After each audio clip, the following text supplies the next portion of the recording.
네, 김종대 전 정의당 의원 모셨습니다. 어서 오세요. 안녕하세요. 파트너인 최종건 연세대 교수는 출장을 가셨습니다. 네. 그래서 이번 주는 김종대 전 의원과 오붓이 이렇게 화기애애하게 단둘이 진행을 하도록 하겠습니다. 네, 둘이 있으니 훨씬 화기애애합니다. 저 네. 만면의 미소. 최종건 교수 그냥 싹 빼버릴까?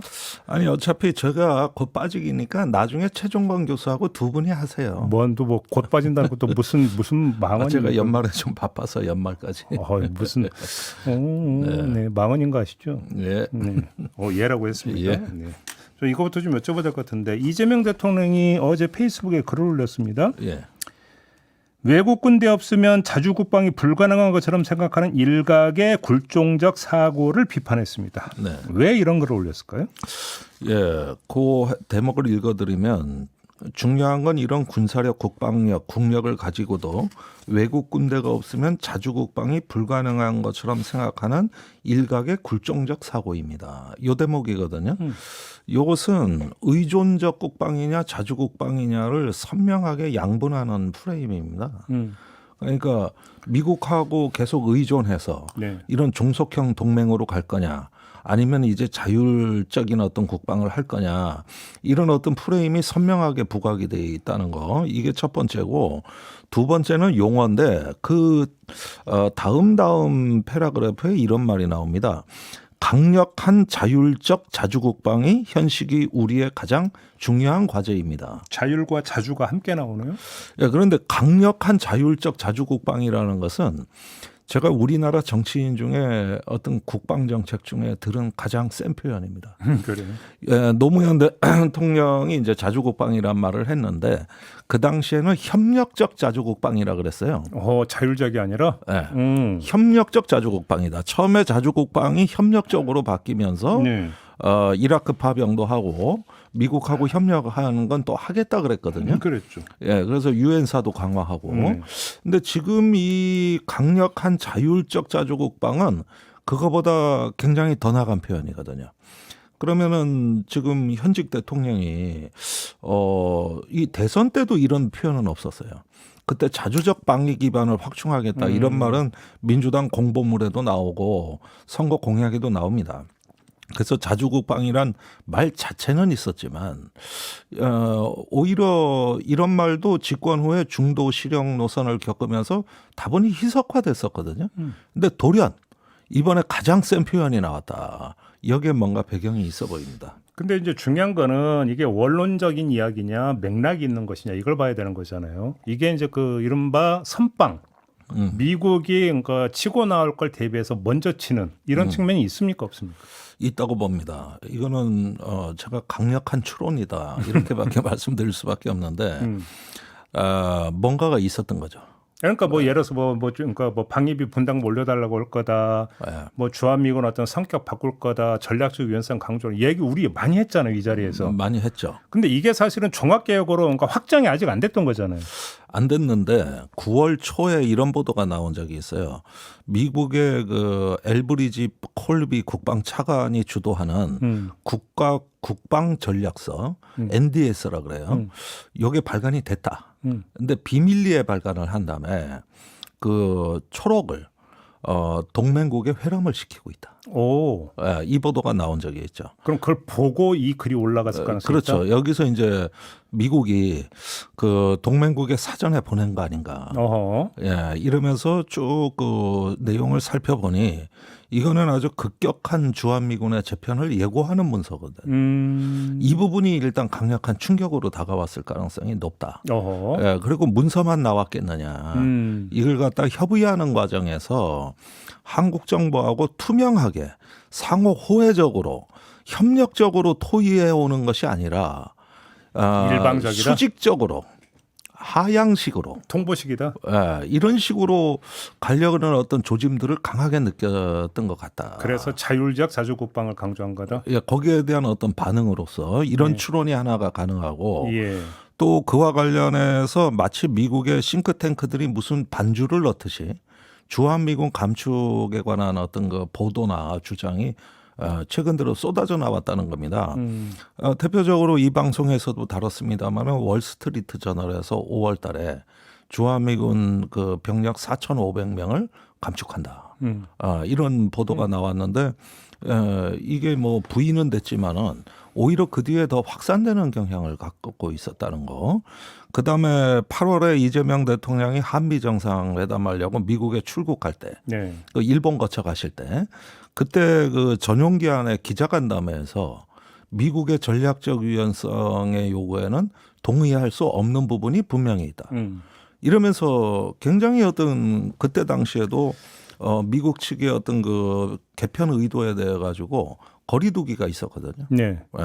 이런 것들의 흐름이 쭉 종합되는 게 이번에 페이스북까지 나오는 하나의 어떤 같은 맥락이 아닌가. 그러면 의원님의 그 추정에 따르면 미국의 새 국방 전략을 가지고 이른바 딜을 할 여지가 별로 없다. 그러니까 이 또 다른 추정을 전제하는 거잖아요. 그 주장은. 예, 그러니까 이것은 글로벌 포스처 리뷰라 그래가지고 어떤 범세계적인 어떤 그 검토 속에서 나오는 거지. 네. 한국과의 양자 관계에서 그 흐름을 바꾸거나 뒤집을 만한 어떤 이런 흐름이 아니다. 이것은 그러니까 너무 크게 다가오는 물결이라는 것이고. 협상의 여지가 별로 없다. 예, 그 다음에 트럼프 특유의 그 일방 통보, 어떤 그 독선적인 어떤 그 행태도 네. 가만히 된 것 같아요. 그러니까 미국이 설득이 되겠냐. 그 다음에 어쩌면은 그 동맹국에 대한 어떤 방위비 분담, 그 다음에 북한은 한국이 알아서 책임져라. 우리는 중국에 전념하겠다. 그러면서 한미 동맹도 지역 안보 이슈에 이제는 어떤 그 집중할 수 있는 이런 어떤 동맹으로 전환하겠다. 이런 것들이 어떤 그 지금 트럼프 행태를 볼 때는 전 충분히 이해가 가요. 그리고도 남을 대통령이거든요. 그러니까 이런 어떤 정서적인 분위기 이런 것들도 다 뭔가 대통령한테는 충격으로 다가온 게 아닐까 이런 추론을 하게 되는 것이죠. 그러면 자주 국방으로 간다고 쳐요. 네. 그럼 여기서 이제 두 가지 문제가 점검이 되는데 첫째 전자권 문제는 그럼 어떻게 풀어야 된다고 생각하십니까? 전자권 문제는 임기 내 전자권을 전환하겠다고 이미 여러 차례 그것도 국방부 장관이 이제 주로 이걸 주도하고 있는데. 속도가 빨라질 가능성이 다소 있어 보입니다. 여기서 강력한 자율적 자주국방이라 그랬는데 이런 표현은 전시작전권을 미군 장성한테 맡겨놓은 상태에서 나올 수가 없죠. 논리적으로는 안 되죠. 전자권이 미국인데 무슨 자율이에요. 그러니까 말이 안 되는 거죠. 네, 그렇습니다. 그래서 한미 동맹의 군사 지휘 체계에 대한 검토도 빨라질 가능성이 저는 있다고 보여집니다. 그래요. 네. 전자권 환수가 빨라질 가능성이 있다. 뭔가 그런데 지금 준비가 너무 안 돼 있거든요. 그러면 그 우리 군의 또 어떤 그 준비 정도가 또 하나의 문제가 되겠는데 무기도 있을 것이고 병력도 있을 것이고 여러 가지 또 어떤 지금 뭐라 이제 전쟁 양상이 러우 전쟁 보면 뭐 드론이 판치는 이러면서 뭔가 또 달라지는 부분 여러 가지가 있지 않습니까? 그 방향성을 어떻게 지금 잡고 나갈까요? 그런데 이 방향은 우리가 노무현 정부에서 좀 배워야 될 것 같습니다. 네. 노 대통령이 이제 집권 첫 해에 자주국방을 얘기하니까 소위 말하는 군의 기득권 군부들의 행태가 이럴 때 그냥 청구서 왕창 보내자. 그러니까 그래가지고 무기 사자. 무기 사달라. 이렇게 해가지고 그리고 전자권 전환이란 표현도 교묘하게 비껴가면서 그냥 한미 지휘 체계 전환이라는 뭐 전자권을 가져온다 이런 얘기도 일부러 빼버리고 지휘 체계 전환이고 굳이 가져오려면 무기 사달라 그래가지고 노무현 정부 첫 해 예산 편성시에 정부 예산 증가분의 70%를 국방부가 가져갔습니다. 오이고. 그래가지고 그 생산적 복지라든가 이런 거에 막대한 차질을 빚었거든요. 근데 어차피 국방비 증액은 지금 트럼프가 압박하고 있는 거 아닙니까? 아니 그런데 국방비는 그렇게 엄청나게 올려놓고 거의 7%가 올랐으니까 그래놓고 자주국방은 더 멀어졌다는 거.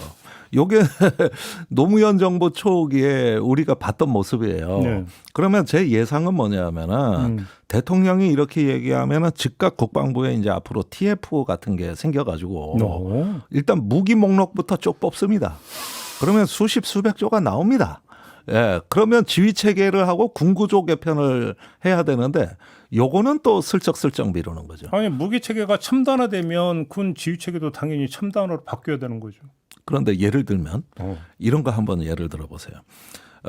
소위 말하는 군의 작전 530 병과 요건 노른자위거든요. 진급이 제일 잘 되는 보병 작전병과이잖아요. 네. 이 자릿수가 줄어드는 문제가 있어요. 예를 들면 옛날에 북한 간첩이 부산 다대포 같은데 뭐 이런 데로 많이 들어왔다고. 그렇죠. 예, 뭐 경상북도로도 들어오고 뭐. 근데 요즘은 공항으로 들어온다. 요즘은 공항으로 들어오죠. 그런데 지금 군은 그때 당시에 해안에서 간첩 경비하던 그 체제가 그대로 있거든. 그러면 해안 경비 강화로 간다. 지금도 그대로 있어요. 그러면은 이 자리를 없애야 될 거 아닙니까? 그러면 작전 530 자리가 없어지는 거예요. 그렇죠. 그러니까 안 없앨라 그러는 거죠.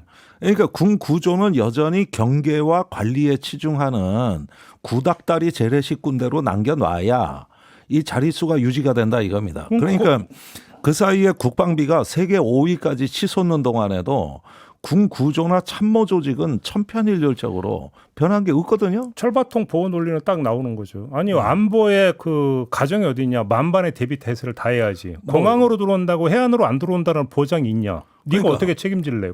이렇게 나올 거 아닙니까? 그러니까 0.1%에도 대비해야 된다. 그러니까. 이런 논리죠. 그런데 사실은 이제 인구 절벽 시대에 우리가 경계와 관리에 치중할 여력이 없기 때문에 네.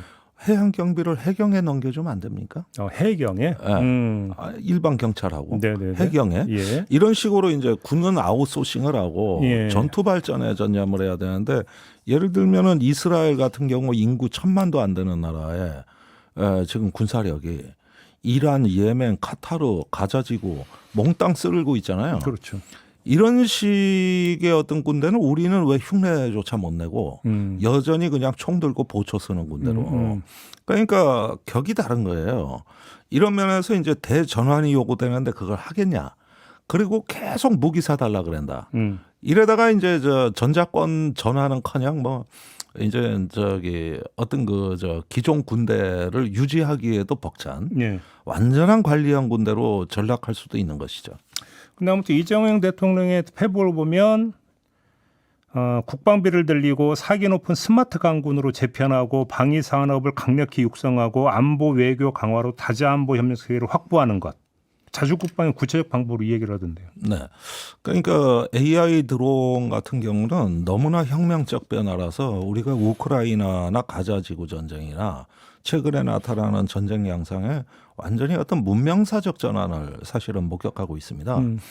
그것도 그 드론 같은 경우는 FPV라고 First Person View라는 1인칭 시점 드론이 출현했다는 거예요. 네. 한 명이 조종한다는 거죠. 한 명이 관찰하고 자폭 드론으로 타격까지 하는 이게 가능해졌다는 것이고 이게 전쟁의 양상을 완전히 바꿔놨습니다. 이걸 또 북한이 가장 빠르게 배우고 있다는 거.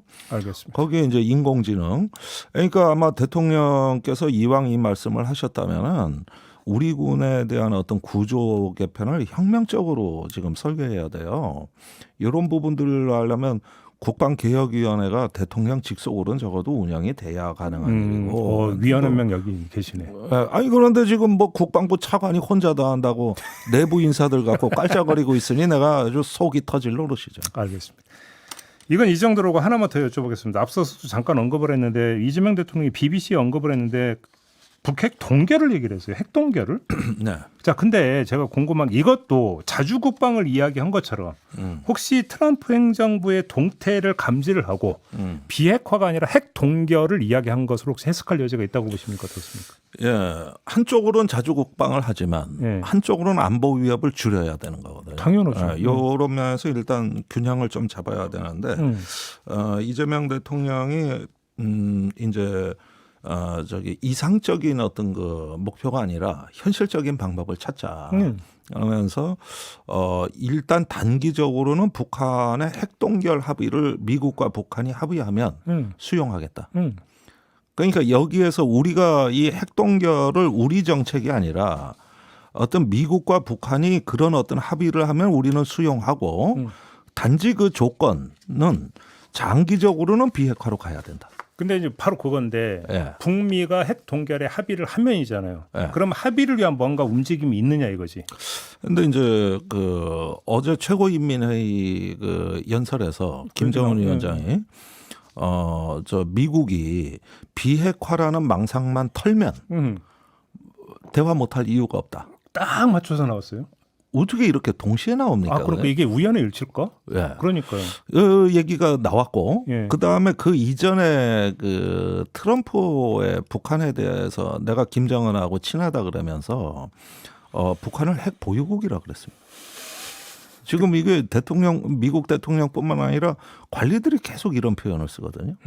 근데 이 표현은 우리가 눈에 흙이 들어가도 인정 못하던 표현 아닙니까? 그렇죠. 북한을 핵 보유국으로 인정한다. 미국 안에서도 그 절대 안 되느라고 목소리도 있잖아요, 사실. 뭐 존 볼턴 같은 이 한물 같지만 이런 데콘들을부터 해가지고 미국 민주당도 그래요, 사실은. 미국 평화를 주장하는 미국 민주당 인사들조차 이 북한을 핵보유국이라 그러면은 자다가 벌떡 일어나겠죠. 그렇죠. 예, 이런 면에서 변화의 조짐은 보인다. 그렇죠. 그리고 최근에 김정은 위원장의 외교의 행보가 아주 광폭화되지 않습니까? 그러다 보니까 얼마 전에 중국 전승절에 간 것도 미국하고 새로운 대화의 판이 열리기 전에 중국을 미리 방문해서 양자회담을 한 것이다.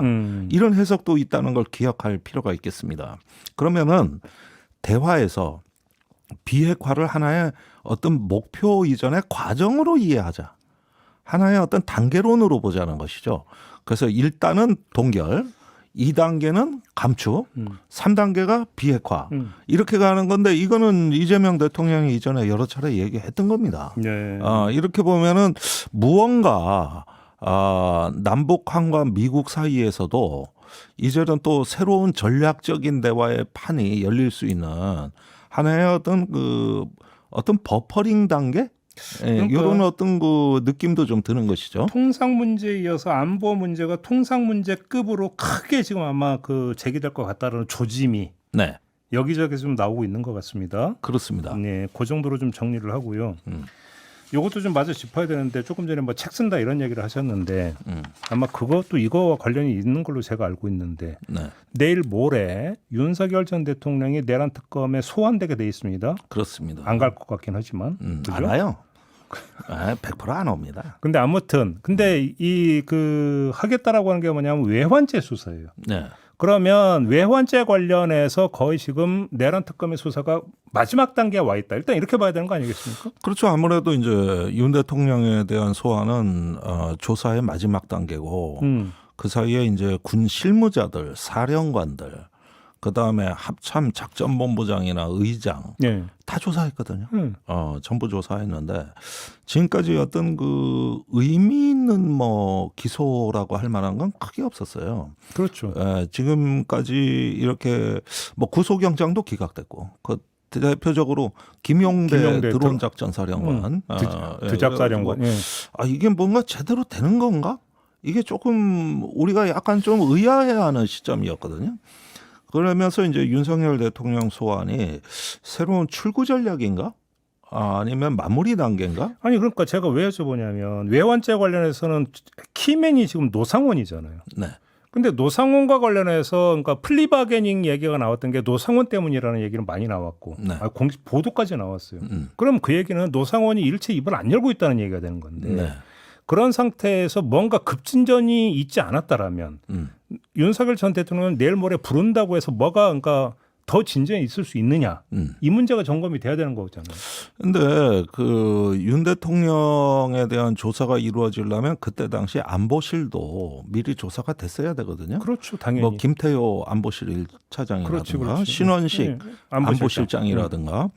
근데 크게 소식이 들리질 않았습니다. 이렇게 보면은 무언가 요 어떤 대통령에게서만 들어야 될 어떤 중요한 진술이 있다거나 네. 또는 어떤 대통령실 내부에서 대통령의 직접 지시 정황이 확인이 됐다든가 뭐 계엄을 왜 김용현한테 지시했듯이 그래서 이것도 어떤 그 윤석열 김용현 라인에서 여러 어떤 참모들을 건너뛰고 된 것인가 이런 여러 가지 추정을 해보게 되는 것인데요. 근데 일단 지금까지 나온 건 평양 무인기 침투, 그거와 세트로 얘기했던 원점 타격 시도. 네. 일단 이거는 그나마 좀 진전이 있었다고 봐야 되는 거 아닌가요? 예, 드론 투입에 대해서는 어떤 그 합참 작전본부장까지 참여를 하되 합참 의장은 거의 패싱하는 분위기로 이렇게 해가지고 군 지휘 체계에 중대한 어떤 흥결 사항이 있었던 작전으로 이렇게 보여집니다. 그래서 관련 인사에 대한 어떤 압수수색이라거나 작전 은폐 시도에 대한 영장 청구가 있었어요. 네. 이 부분은 분명히 해줘야 될 것 같은데 이 드론 작전이 이제 작년 10월에서 11월에 있고 나서 그 다음에 오물풍선 원점 타격이 현안이 됩니다. 이때 제가 요즘 그 군 관계자들 이렇게 진술 조서를 검토하는 과정에서 상당히 긴장도가 높았다는 사실이 확인이 돼요. 어떻게요? 비상 출동을 해가지고 네. 작전 대기를 하던 중에 이러다가 생화학전이 일어나는 거 아니냐. 생화학전. 또 뭐 다른 국지전이 일어나는 거 아니냐. 이런 불안감, 예. 긴장도가 예. 엄청 높았더라고요. 그래요? 예, 요게 두 번 있었는데 작년 11월 18일을 하고 어허. 요게 이제 마지막 드론이 간 게 11월 13일입니다. 그 다음에 오물풍선 원점 타격이 11월 18일. 예. 그런데 이때 합참의장 반대로 원점 타격을 못하고 그냥 넘어갔다. 근데 28일 날 밤에 또 오물풍선이 넘어오거든요. 그러자 29일 새벽에 그 합참 지휘 통제실을 찾은 김용현이 또 원점 타격을 하겠다 그래가지고 이때 28일 밤부터 29일 새벽까지 네. 주요 지휘자들이 비상 소집되는 예. 이런 어떤 행태가 계속 관찰이 됩니다. 예. 그래서 특검에서 봐야 될 것은 위의 지휘 체계뿐만이 아니라 그 하부 단위에서 거의 뭐 경고 사격 등 교전 준비도 돼 있었고 또 비상 출동이 돼 있었고 이런 어떤 상황들을 조금 더 폭넓게 보셔야 될 것 같다. 네. 이거는 무언가 실전이 임박했다는 어떤 징후 없이는 있을 수 없는 상황들이거든요. 네. 예, 그리고 많은 군 관계자들이 대단히 이례적이었다. 이런 진술을 수시로 하고 있기 때문에 네. 이 부분에 대한 어떤 그 투명하지 못한 군사 작전과 어떤 그 실전 가능성 이런 부분에 대한 군 진술을 다수 확보해서 이것이 이제 그 불법 전투 개시나 또는 어떤 이적의 행위가 없는지 이런 부분을 조금 더 시간을 두고 살펴볼 필요가 있다. 그러니까 이제 간단히 정리하면 무인기로만 한정을 하면 무인기가 몇 월 며칠에 몇 대가 떴는지는 팩트로 다 확인이 된 거잖아요. 그건 사실은. 됐습니다. 근데 네. 중요한 거는 그럼 왜 띄웠느냐? 이것이 정말로 어떤 북한의 어떤 도발을 그러니까 유도하기 위한 차원이었느냐? 아니면 말 그대로 정보 수집 차원이었느냐? 이게 지금 그러니까 가려져야 죄의 성립 여부가 갈라지는 거잖아요. 이게 제가 여태 방송에서 안 했던 얘기인데 한 가지 설명을 드릴 필요가 있겠어요. 뭐 그런 얘기 좋아요. 예, 하세요. 예. 저 많은 기록을 검토하는 과정에서 한 가지 이상한 일을 발견했는데 작년 3월에 을지 프리덤 실드 자유의 방패 훈련이라는 한미 연습 훈련 때 네. 계엄 훈련이 엄청나게 세게 됐더라고요. 작년 3월에요? 예. 그리고 6월, 9월에도 부대마다 됐는데 계엄 훈련이라고 그런 게 그럼 구체적으로 어떤 식으로 했다라는 거예요? 예를 들면 예. 방첩사의 경우에 계엄 때 합동수사본부를 구성하고 방첩사령관이 합수본부장이 됩니다. 그렇죠. 합수부 구성 연습. 그런 걸 했다고요? 작년 3월에? 네. 그리고 합수부를 구성하면서 경찰, 해경, 국방부 조사본부 수사관들을 지원받아서 네. 이걸 가지고 이제 그 합동수사본부를 구성하는 어떤 훈련 어허. 이런 것들을 굉장히 빡세게 해서 예.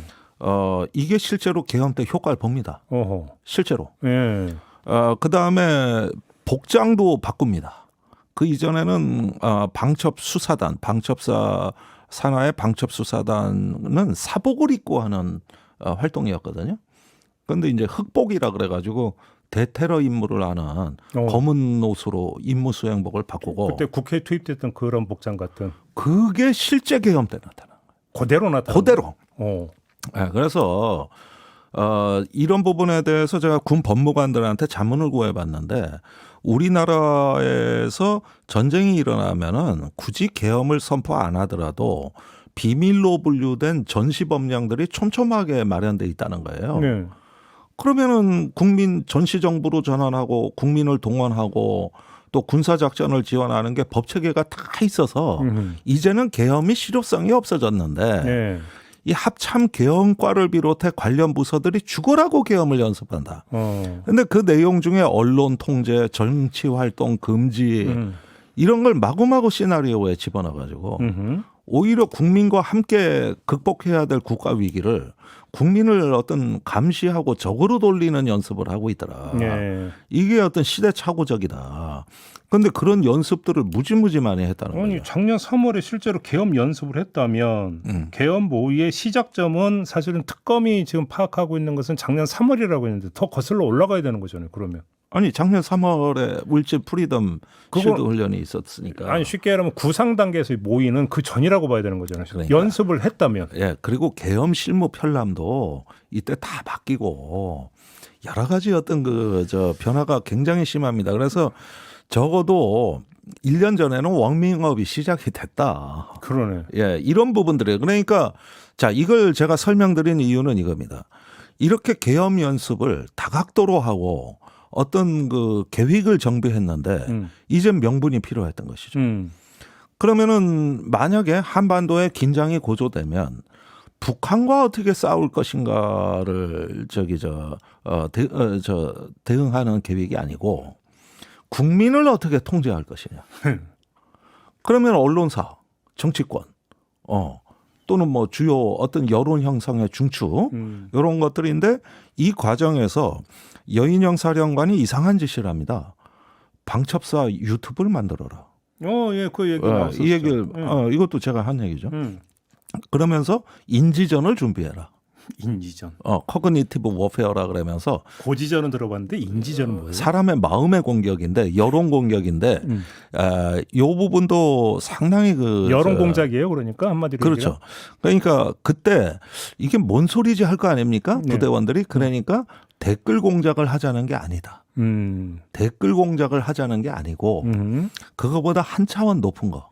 어디 알고리즘이나 여론 형성 이 자체를 갖고 이제는 싸우는 거다. 유튜브 알고리즘을 조작한다 뭐 이런 겁니까? 아니 그러니까 여론 형성의 심장부를 타격해서 여론을 바꾸는 것이죠. 이게 인지전입니다. 그래서 상당히 이제 과거에 댓글 공작을 하던 정보전에서 네. 이제는 알고리즘 단계로 진화하는 인지전으로 이 어떤 그 수준이 높아졌고 그 과정에서 또 이상한 이야기를 합니다. 부대원들한테. 아는 유튜버들 좀 찾아봐. 그러니까 무슨 얘기냐 하면은 이 유튜버를 통해서 여론이 형성이 되니까 이 자체가 문제 아니야? 그리고 이게 계엄 때에 가서는 이제 언론사 단전단수.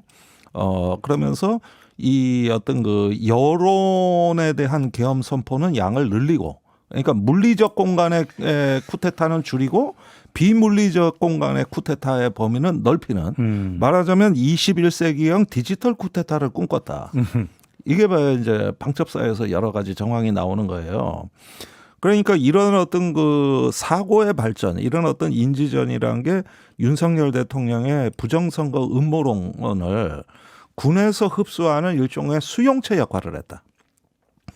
그래서 이번 어떤 계엄 사태가 예전의 쿠데타하고는 일견 다른 어떤 풍모를 갖고 있다는 건데 그 핵심이 방첩사 같은 데입니다. 그러니까 양상이 다르죠. 알겠습니다. 작년 3월에 계엄 연습 훈련을 했다. 상당히 심각한 얘기네요. 사이버사라든가 어떤 지상작전사령부라든가 이런 어떤 그 부대들도 인지전 교육을 다 했던 것으로 돼 있고 그러면서 상당히 어떻게 보면은 이 북한과 싸우는 전쟁터가 그 전장이 국민 속이 된 거예요. 그러니까. 예, 옛날에는 그걸 댓글 공작이라는 걸로 표출했지만 이제는 다른 방식 여론전을 본다는 거죠. 그러니까 이른바 심리 전쟁을 꾀했다 이렇게 봐야 되겠네요. 그 심리 전쟁이 고도화된 게 인지전입니다. 그런 거니까. 예. 그리고 그 한 가지만 덧붙여드리면 김용현 발언에도 나와요. 계엄에 대해 가지고 처음에 사령관들 반대가 심했잖아요. 뭐 여인영 사령관이 무릎 꿇고 반대했다 그랬는데 그때 김용현이 설득을 합니다. 야야야, 방첩사령관이 그런 말 하지 마라. 이건 국군 통수권자가 하는 일이다. 그러면서 그 다음 얘기가 있어요. 우리가 선관위에서 부정선거 증거를 찾아내면 국민 여론은 바뀐다. 그러니까 계엄이 성공하고 나서 그 뒤에 승부처는 선관위의 서버를 그거를 이제 부정선거의 플랫폼으로 몰고 가는. 그러니까 가장 먼저 이게 승부처다. 그러니까 이런 걸 강조하는 대목이 나오죠. 그래서 실제 계엄이 해제되고도 국회에서 병력이 철수하는 그 와중에 네. 이게 계엄이 선포 해제 결의안이 있고 1시간도 더 지난 2시 13분에 특전사에 이상한 지시가 내려옵니다. 뭐라고요? 저기 국회에서 철수하는 병력을 선관위로 재투입해라. 그래요? 특전사령관이 거부하죠. 그러니까 이 부분을 유심히 봐야 돼요. 국회는 포기하는 한이 있더라도 선관위 포기 못한다. 그러니까 딱 여기서 쉽게 말하면 이거네. 여기서 건수 딱 잡으면 네. 인지제는 그냥 한 방에 끝나버린다. 이 얘기잖아. 그렇죠. 그다음에 여론조사 것도 여론 조작을 했다는 혐의로 쳐들어간 거거든요. 그래서 서버를 확보한다 그랬는데 가가지고 뭐 표본이 어떻게 됐고 뭐 응답률이 어떻게 됐고 이런 거 다 끄집어내는 겁니다. 그러니까 이래가지고 조작됐다고 몰아치면은 이제 국민 여론은 바뀐다. 그러니까 이런 어떤 그 21세기형 쿠데타 이런 걸 꿈꾼 거죠. 처음으로 돌아가서 결국은 아무튼 내일 모레 윤석열 전 대통령 소환하는 건 외환죄 부분인데 그러니까 평양 무인기 침투와 원점 타격 시도 외에 뭔가 진전됐다라는 징후는 지금 안 잡히고 있는 거죠. 외환죄 관련해서는. 그러니까 예를 들어서 뭐 헬기를 군사분 계산 따라서 낮게 날게 했다라든지 그다음에 노상원 수첩에 나오는 뭐 저기 서해 그 오도에서 뭔가 도발을 유도한다든지 해서 뭐 그러니까 수사가 진전됐다는 얘기는 일체 나오는 게 없는 거죠. 아니 뭐 압수수색도 했고 상당히 많은 자료를 갖고 있을 겁니다. 그리고 제가 보기에는 이것이 국군 조직법에서 정한 군사 지휘 체계로부터 일탈된 작전이다. 네. 이런 것들을 밝혀서 기소하는 데는 어려움이 없을 것 같은데 문제는 특검의 고민은 이게 이제 고도의 군사 기밀을 요하는 일종의 어떤 북한이란 상대가 있는 문제가 됐을 때 이게 국내 형사 처리 절차하고 같아야 되느냐 이 문제는 분명히 고민이 있을 것 같고요. 그러니까 재판 공개 여부잖아요, 그건. 그렇죠. 그런데 이번에 저기 검찰청에 특검을 꾸린 이유가 바로 이것 때문 아닙니까? 비밀 유지 보안 때문에 시설이 돼 있다고. 보안 시설이 돼 있기 때문에. 그러니까 역시 제가 보기에는 특검의 법조인들과 육사 엘리트들의 그림자 전쟁이 벌어지고 있는 거예요. 그 육사 엘리트들 내란의 어떤 가담자들이나 그 주변 세력들은 아유 헬타면 해봐. 군사기밀 다 까고 안보를 거덜낼 거야? 뭐 이런 식으로 버티는 거죠. 그러니까요. 거기 딜레마죠. 그래 그러면 여론이 어떤 데라고 이제 까야 되는데 까면 국가 기밀이 새 나가고 여기 딜레마가 있다라는 거잖아요. 결국은. 그렇기 때문에 사실은 내란 특검이 수사가 어느 정도 진척이 되는지는 현재로서는 누구도 가늠할 수 없다. 그래서 한마디면 이게 그래서 내란 특검의 수사로만 완결되는 일이 아니라 이런 문제에 대한 규범을 바로 세우는 국방부의 자기 혁신 운동. 이 국방 개혁으로 이것이 또 귀결이 돼야 되는 거예요. 국방 개혁 위원회가 만들어야 된다. 대통령이 하셔야죠. 그러니까 위원 추천, 그죠? 저요? 제가요? 뭐 추천하는데 뭐 장애가 있나? 바쁜데. 좀 추천 당하면 근데 방송 그만두나? 아니 나는 그러면 추천 철회. 추천 철회. 글쎄 저 바빠요. 마무리할게요. 수고하셨습니다. 감사합니다. 저도 물러가겠습니다. 고맙습니다.